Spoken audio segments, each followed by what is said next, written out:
Vous êtes en train de perdre la partie. Merde. Y a personne, cassez-vous. C'est Dimitri. Ça change rien, connard, y a marqué défense d'entrée sur la porte, alors barre-toi. T'es rentré là? T'es sérieux? Fais ta prochaine vidéo sur V pour Vendetta. Pousse-toi, je vois plus l'écran. Fais ta prochaine vidéo sur V pour Vendetta. J'ai entendu mais je m'en bats les couilles, dégage. Fais ta prochaine vidéo sur V Tu pour vas Vendetta. répéter la même chose encore longtemps? Fais ta prochaine vidéo sur V pour Vendetta. Vous vous faites maltraiter comme une victime. Votre équipe vous déteste. Dégage. Je ne m'en vais pas si tu le fais pas. Dégage, dégage, dégage, dégage.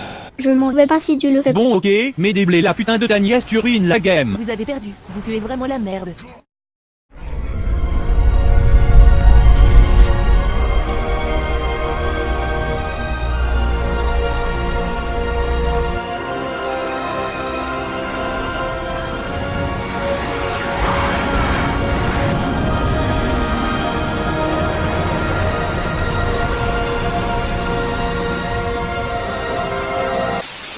Donc alors V pour Vendetta, c'est un film américain sorti en 2006, et réalisé par James McTagg. Merde, j'ai aucune idée de qui c'est. C'est le réalisateur de V pour Vendetta.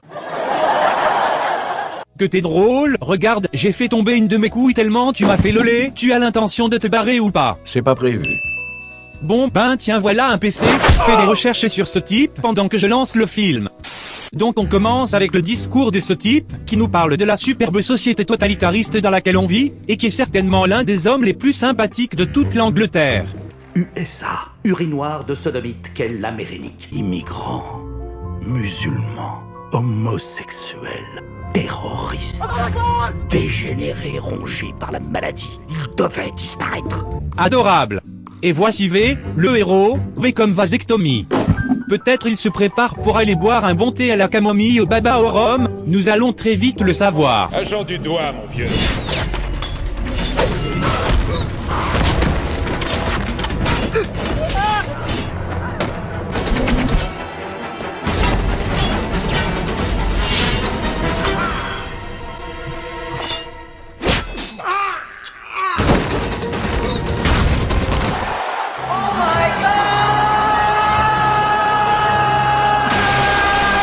Ah bah non, en fait il se préparait juste à faire sa petite sortie nocturne en quête de grand-mère à déglinguer. Du coup il sauve cette fille, qui est incarnée par Nathalie Portman, une actrice carrément bonne.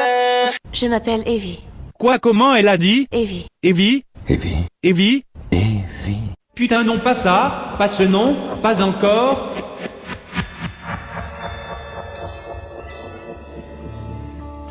This is the end, my only friend, the end of our elaborate plans, the end of everything that stands, the end, no safety or surprise. Si t'as fini de faire le con, j'ai des infos sur le réalisateur. Dis-moi tout. James McTagg a été le chef opérateur des frères et sœurs Wachowski sur la trilogie Matrix. C'est eux qui auront écrit un premier scénario pour V pour Vendetta, puis ils le donneront à McTagg pour qu'il s'occupe lui-même du film. Il n'a pas réalisé beaucoup de trucs connus depuis, mais il a déjà travaillé avec des acteurs comme Nicole Kidman, Daniel Craig, Pierce Brosnan ou encore Mila Jovovich. C'est lui qui a fait Ninja Assassin? Apparemment, il était pas mal. Oui, il était sympa ce film même si un peu basique. Ouais. Donc si je comprends bien, le réalisateur de V pour Vendetta a travaillé sur Matrix? C'est exact. Ok, garde ça en tête, on va y revenir. Bon alors V emmène sa nouvelle amie sur les toits de Londres pour lui montrer ceci.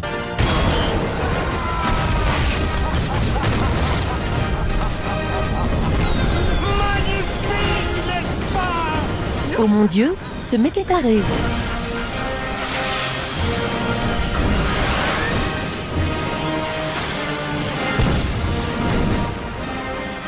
Donc le gouverneur n'est pas content, Evie reprend tranquillement sa vie, mais pas de bol, on l'a aperçu avec le terroriste, et les keufs vont vite venir la chercher.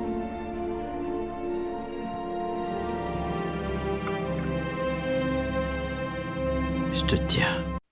Attends, quoi? Ils savent où elle habite mais ils savent pas où elle travaille? Le mec a dû tomber sur sa carte, à son domicile, pour savoir où se rendre ensuite? MDR nique bien ta mère. les flics débarquent au travail de la meuf. V aussi, il prend l'endroit en otage, diffuse un message appelant le peuple à se révolter, et réussit à éviter la police avec un plan tiré par les cheveux. Oh, si tout le monde porte mon masque, on peut pas me reconnaître.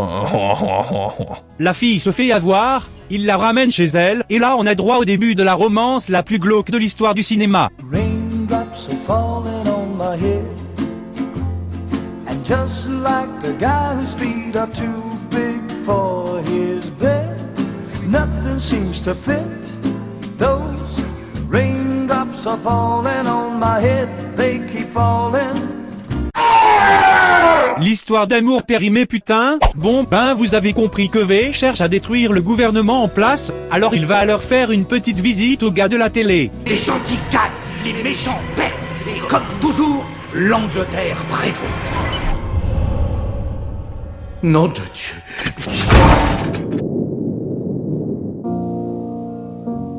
Bon, on peut avancer ou pas? Really, nigga? Oh mon Dieu. Monseigneur, c'est loin d'être un jeu, monseigneur. Quelqu'un va arriver et je pense qu'il veut vous tuer. Attends, elle est majeure? Oui. Merde.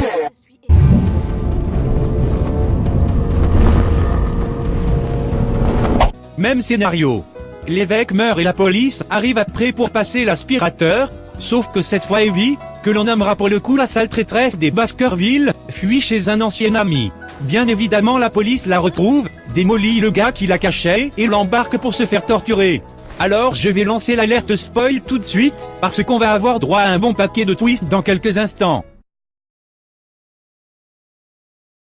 Putain l'austérité de cette séquence. Quoi qu'est-ce que tu m'emmerdes toi encore? Tu colles un vieil autocollant spoiler, et c'est tout? Quoi tu voulais que je parade dans la rue en tutu? Mais je sais pas, une musique ou un petit jingle ça aurait été du luxe? Oui bien sûr, j'ai engagé une troupe de choristes mais ils sont restés bloqués sur le périph'. En plus, tu t'es même pas fait chier pour l'image, t'as pris la première sur Google. Putain mais t'as fini oui? Regardez, je m'en pas, j'ai littéralement tapé alerte spoiler, et c'est la toute première. Je t'emmerde. Cassos. Salut les PD, ça fout quoi? Oh, ça tourne de la vidéo. Oh non pas eux. On regarde V pour Vendetta, vous voulez venir? Ok, faites de la place. Non, merci pour moi.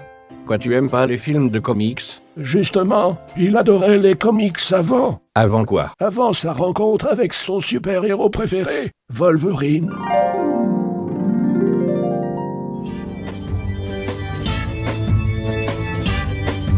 Excusez-moi, je m'appelle Papy Serpet. Et moi, Gaston. Allez vous faire enculer tous les deux. Fils de pute. Ben Wolverine n'est pas dans celui-là. Allez, on relance. Non par pitié je veux pas les voir ces bâtards, et surtout papy, putain il est à quelques centimètres de moi, je sais pas si je vais supporter son aura malfaisante. Alors, tu lances le film Krampus. Evie subit de nombreuses tortures et sévices, des mois durant sans jamais leur dire où se cache Evie, mais au final voilà ce qui se passe. Alors tu n'as plus peur. Tu es totalement libre.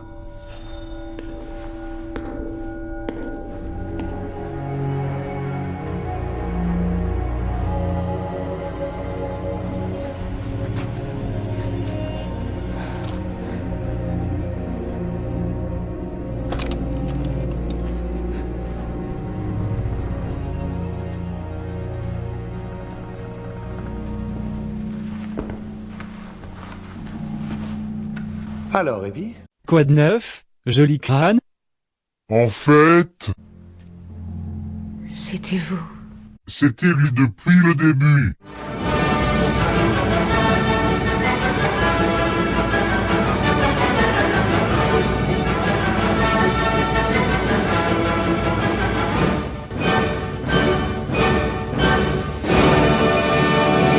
Mais merde mais regardez comme il s'en bat la race d'avoir torturé cette pauvre fille, écoutez comment il lui dit bonjour. Alors, Evie? Alors, Evie? Limite il va lui taper un check juste après, en plus ça veut dire qu'il faisait ça tout seul, genre il avait des cellules chez lui, et ça veut dire que là, et là, CV, d'où c'est pas grillé, le mec a eu le corps entièrement brûlé bordel, Comment tu pouvais pas te rendre compte que c'est lui? À aucun moment t'as levé la tête pour rôder que le type avait une tronche calcinée? Non mais non, sur ma vie que non, c'est inacceptable putain sa grand-mère que non, je vais jeter ce DVD à la poubelle par Satan. Le film vient de mettre une maxi carotte à tous les visionneurs. Krampus partit en pèlerinage pendant 6 mois au Mexique, pour enlever l'énorme carotte qui était restée coincée dans ses fesses. Incapable de la retirer, il décida de revenir visionner la fin du film, avec un espagnol impeccable et une forte douleur au cul. Vous m'avez attendu 6 mois dans ce fauteuil? Ouais. C'est complètement con. Donc elle pardonne rapidement V, après avoir pris une douche de pluie. Toby est libre. Et nous voici désormais la nuit du 5 novembre, c'est la date à laquelle V a prévu de faire exploser le Parlement. Il a coché les jours de la semaine sur son petit calendrier à chatons, et le 5 novembre y avait marqué faire sauter le Parlement MDR. Cette nuit t'appartient.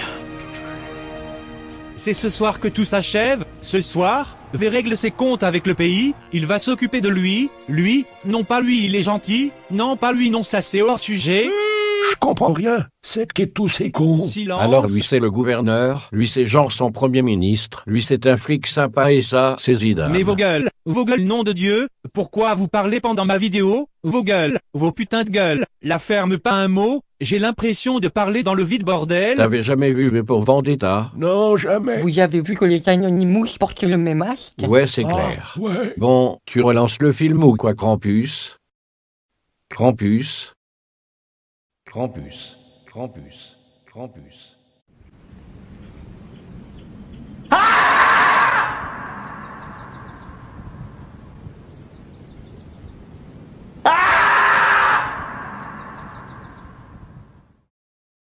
Il est complètement ailleurs. Bon, passe-moi la télécommande. Attends, il bouge plus du tout là, ça peut être grave. On s'en branle.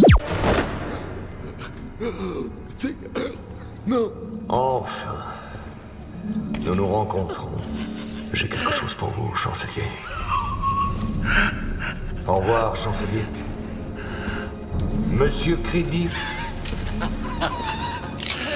Écœurant.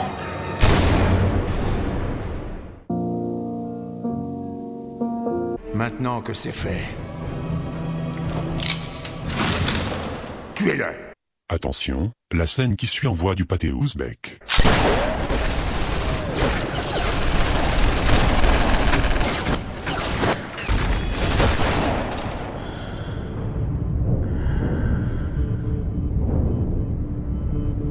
À moi maintenant.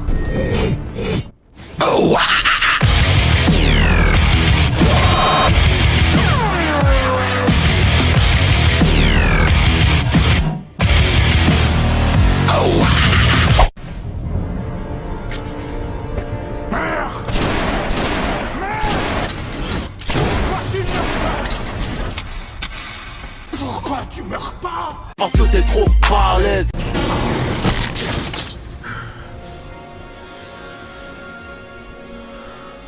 Non, je t'en prie. C'est fini pour moi. C'est malheureux, mais V ne survivra pas à la fin du film, il laisse à Evie le choix de faire sauter le Parlement.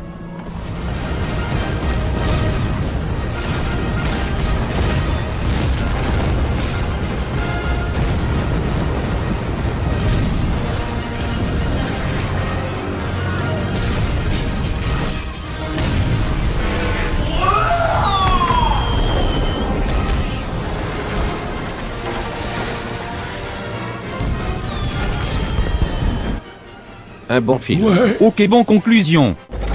Donc que peut-on dire de V pour Vendetta?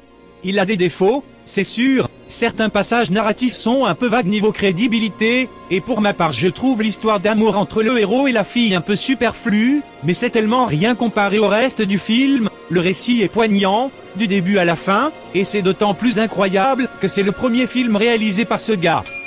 Alors oui, les Wachowski l'ont bien aidé, ils ont fait le script, et ont réalisé certaines scènes d'action, mais ça n'enlève rien à la performance, et on ressent leur influence tout le temps, le film est truffé du style Wachowski. Prenons par exemple Matrix. On retrouve les mêmes chorégraphies hyper léchées, les effets de ralenti, les costumes moulants, même le scénario c'est celui de tous leurs films, celui de la quête de l'élu. Personnage, emprisonné dans un système. est sauvé par un autre personnage qui fera office de mentor. Devra surmonter un événement traumatisant pour découvrir son propre potentiel d'élu, pour mettre un terme à la guerre. Sauf que là on peut se demander finalement qui est l'élu, lui ou elle. Parce que si V semble être le héros de l'histoire du début à la fin, il termine la course entre 4 planches et lègue son savoir à Evie. Alors je pense en vérité que V n'est pas le héros de cette histoire, je pense qu'il est en réalité le mentor, le Morpheus du film, c'est même plus que ça en fait, puisqu'il semble savoir à l'avance ce qui va se passer, un peu comme l'oracle dans Matrix. Il est très intelligent, très doué au combat, il connaît chacun de ses ennemis, chacune des réactions que peut avoir son entourage, il semble la connaître bien à l'avance.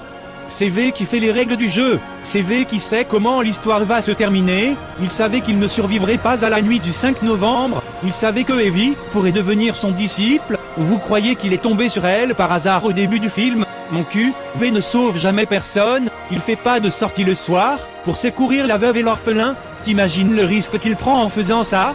S'il se fait choper, tout son plan tomberait à l'eau. Non, il suivait la trace de la fille depuis bien longtemps, il connaissait son passé, et celui de ses parents. Bien sûr, toutes ces théories sont de simples interprétations, et c'est là que le film fait fort, car plutôt que de nous montrer une histoire toute faite, il laisse au spectateur le choix de se poser des questions, de cogiter sur ce qu'il vient de visionner, et d'inventer ses propres hypothèses. En bref, je dirais que c'est un divertissement de qualité, et j'apprécie tout particulièrement l'interprétation de Hugo Weaving, ou est parce que celui derrière le masque, c'est l'agent Smith de Matrix. Allez, à bientôt pour une prochaine critique de film.